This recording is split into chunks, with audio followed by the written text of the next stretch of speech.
मामा never एक नए video में आपका स्वागत है। आज मैं आपको लेके चल रहा हूँ एक ऐसी जगह जो हमारे लिए एक ख़जाने से कम नहीं है। जैसा आप लोग जानते हैं जी, मैं हिमाचल प्रदेश से हूँ और हिमाचल प्रदेश के एक बहुत ही खूबसूरत गांव में रहता हूँ। नारकंडा के पास में मेरा घर है। हमारे जो बुज़ुर्ग हैं वो इन खूबसूरत पहाड़ों में कैसे आए, उसकी बड़ी ही अलग एक कहानी है। क्योंकि कुछ 100 साल पहले ये जो पहाड़ थे, यहाँ पे आबादी नहीं थी, ये खाली थे। लेकिन ऐसा कुछ हुआ कि उसके बाद धीरे धीरे जो लोग हैं वो यहाँ पे बसने लगे। सोचिए, इतने दूर यहाँ से जो शिमला है, लगभग बाई रोड भी 100 किलोमीटर है।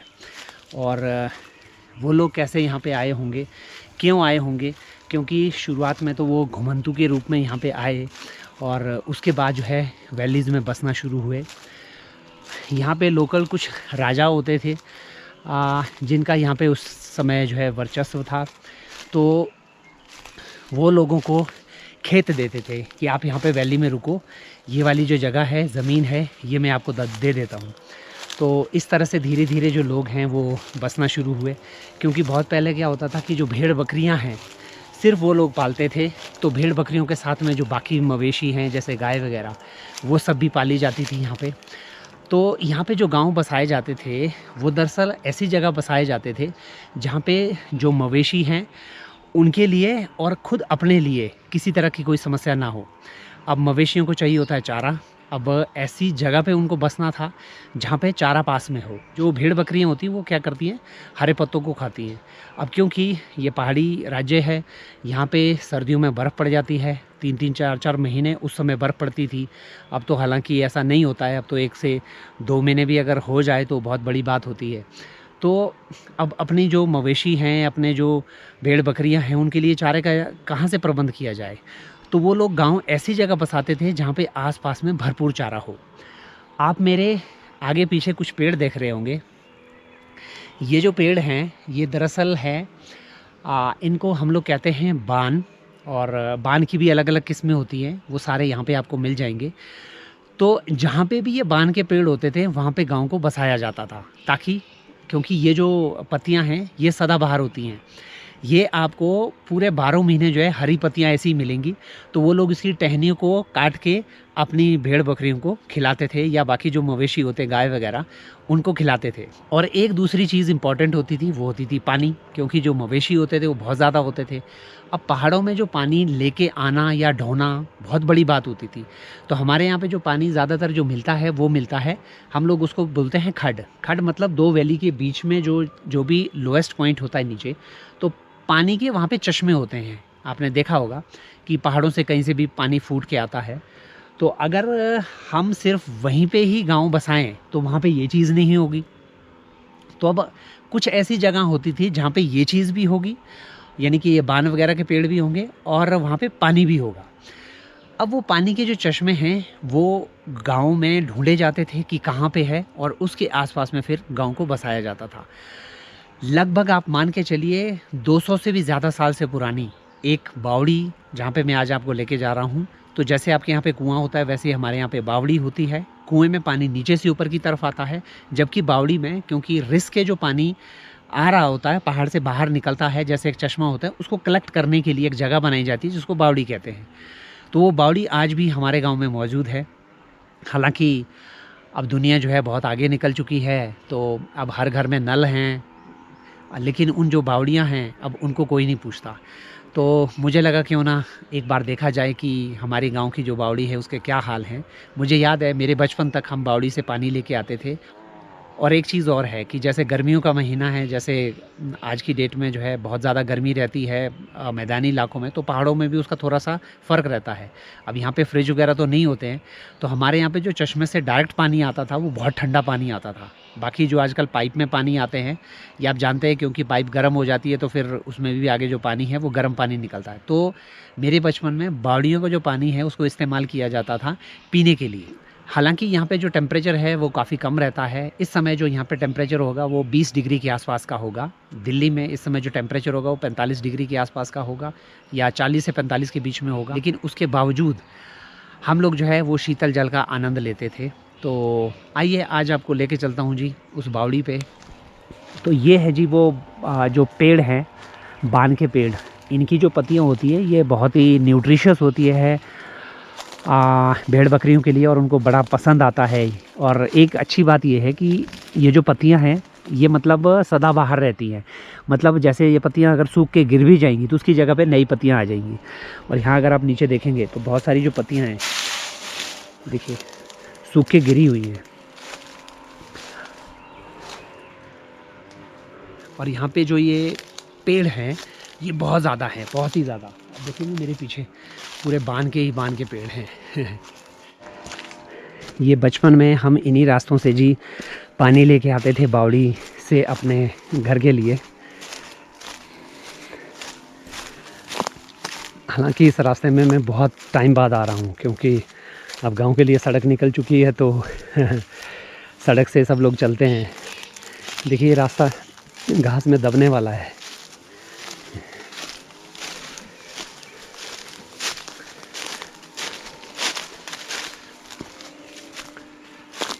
अब इस एंड से देखिए, ये देखिए ये सारे पेड़ बान के पेड़ हैं जी।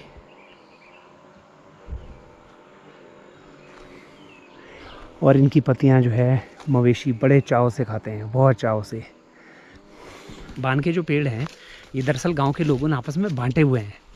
बांटे हुए का मतलब है क्योंकि ये हैं दरअसल एक छोटा सा फॉरेस्ट होता है ये, लेकिन गांव के लोग क्या करते हैं इसको आपस में बांटते हैं। जैसे कि भाई 20 पेड़ आपके या 10 पेड़ आपके, जितने भी पेड़ होंगे तो गांव के लोग आपस में डिवाइड करते हैं। तो जो पेड़ होगा, ऐसा नहीं कि कोई भी किसी पेड़ से वो पत्तियां ले ले, नहीं, सब जो अपने अपने पेड़ है उन्हीं से पत्तियां लेंगे। और आज तक ये डिवीज़न हो रखा है। और हमारे पास भी जो हैं काफ़ी सारे पेड़ हैं इसके, लेकिन आज की डेट में अब हमें इस्तेमाल नहीं करते हैं। ये अब देखिए ये जो पूरा फॉरेस्ट है वो वहाँ से लेके ये सारा का सारा किसी ज़माने में काम आता था जी भेड़ बकरियों के खाने के काम। और ये इधर भी है।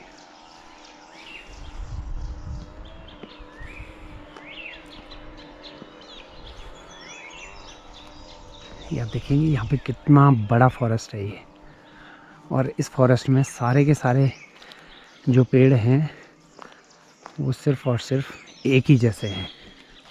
और ये जो पेड़ है ये काफ़ी बड़ा होता है, ऐसा नहीं कि बहुत छोटे छोटे हैं। और इनफैक्ट अभी भी आप देखेंगे इस वाले पेड़ को आप ध्यान से देखिए, जिनके घर में मवेशी हैं उन्होंने इसके जो पत्ते हैं वो निकाल के लेके गए। उसकी टहनियाँ से आपको पता चल रहा होगा, ये आप देखिए। और इसकी जो पत्ती होती है दूसरी साइड से, एक साइड से हरी और दूसरी साइड से आपको वाइट देखने को मिलेगी, देखिए।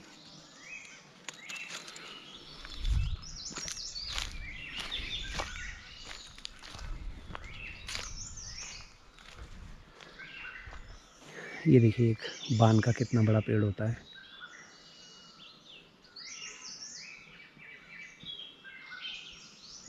आप मान के चलिए कि आज से लगभग 20 या 25 साल पहले तक ये सब जो कार्रवाई मैं आपको बता रहा हूँ ये होती थी, क्योंकि मेरे बचपन में होता था तो मुझे अच्छे से याद है। और फिर एकदम से ज़माना बदल गया। हम सब ने देखा है, आपने भी देखा है कि कैसे ज़माना बदला। और आज की डेट में ये सब जो है, जो पेड़ हैं ये पूरे हरे भरे तो रह गए हैं।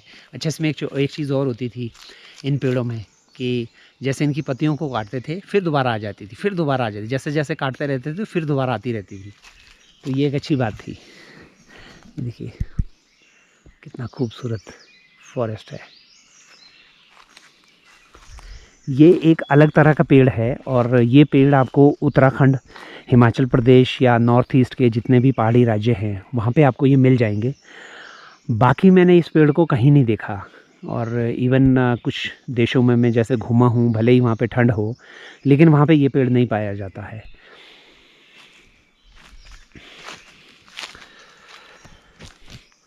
तो अभी फ़िलहाल हम उस बावड़ी के पास पहुँचने वाले हैं जी।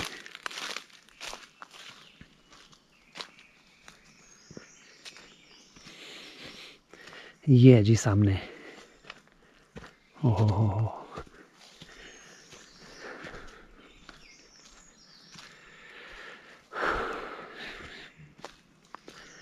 ये देखिए जी इसको हालांकि बीच में मेरे ख्याल से आज से 5 या 6 साल पहले पंचायत की तरफ से मेंटेन करने की कोशिश की गई थी। देखिए वो सीमेंट वगैरह से इसके जो पत्थर हैं वो लगाए गए थे, क्योंकि ये बहुत ज़्यादा जो कंस्ट्रक्शन है पुरानी थी और इसके ऊपर स्लेट्स डाली हुई हैं पत्थर की। अब तो ये पूरी तरह से बावड़ी ख़त्म हो गई है। ओहो हो,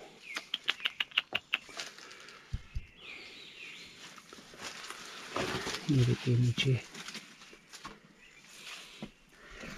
अभी भी इसमें पानी है। पानी देखिए बिल्कुल साफ़ है। इसमें पत्ते गिरे हुए हैं बहुत सारे, क्योंकि कोई देखने वाला है नहीं, कोई मेंटेन कर, 2 थी हैं, कोई मेंटेन करने वाला है नहीं। ये देखिए एक ये थी।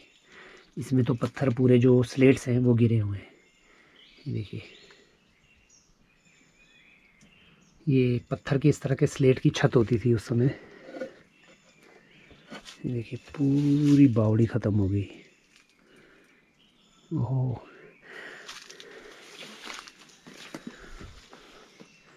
ये देखिए कितना प्यारा छत लगा हुआ था।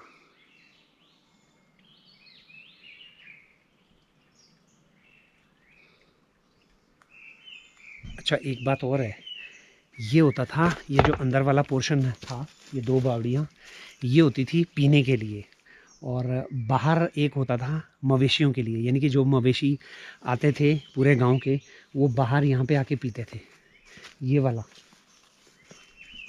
अब ये भी यहाँ पे भी कुछ नहीं बचा हुआ है।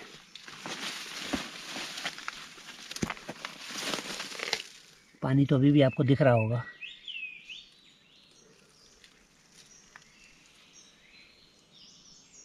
पूरा गिर गया है। यहाँ पे एक बावड़ी थी बहुत प्यारी सी।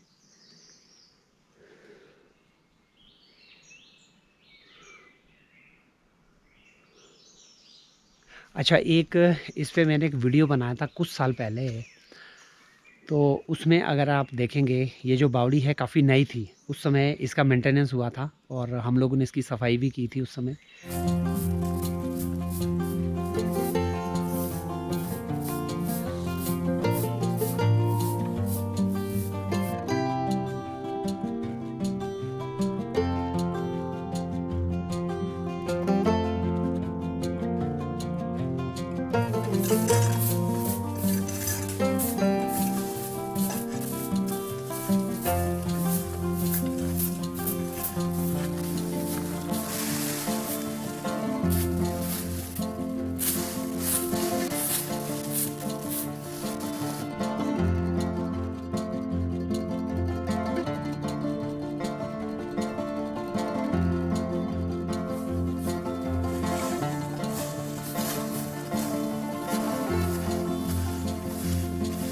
कितने साल पुरानी होगी जी बावली?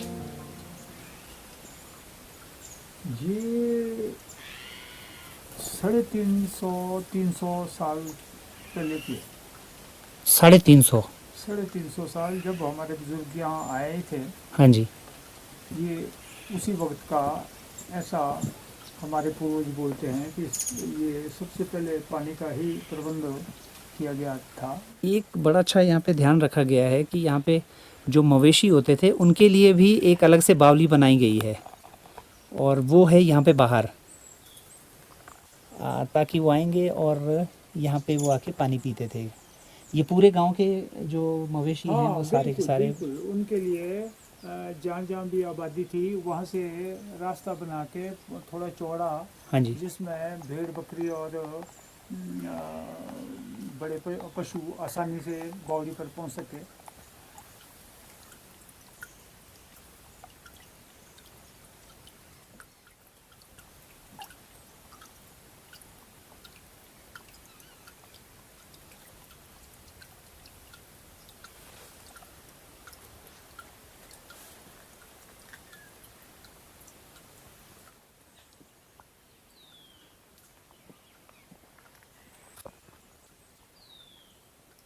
लेकिन फिर वही इतने सालों बाद किसी ने ध्यान नहीं दिया, और इनफैक्ट मुझे लगता है यहाँ पे कोई आता भी नहीं है अब। तो अब देखिए, अब आपके सामने है, पूरी छत भी ढह गई है और अंदर पूरे कंकड़ पर पड़े हुए हैं।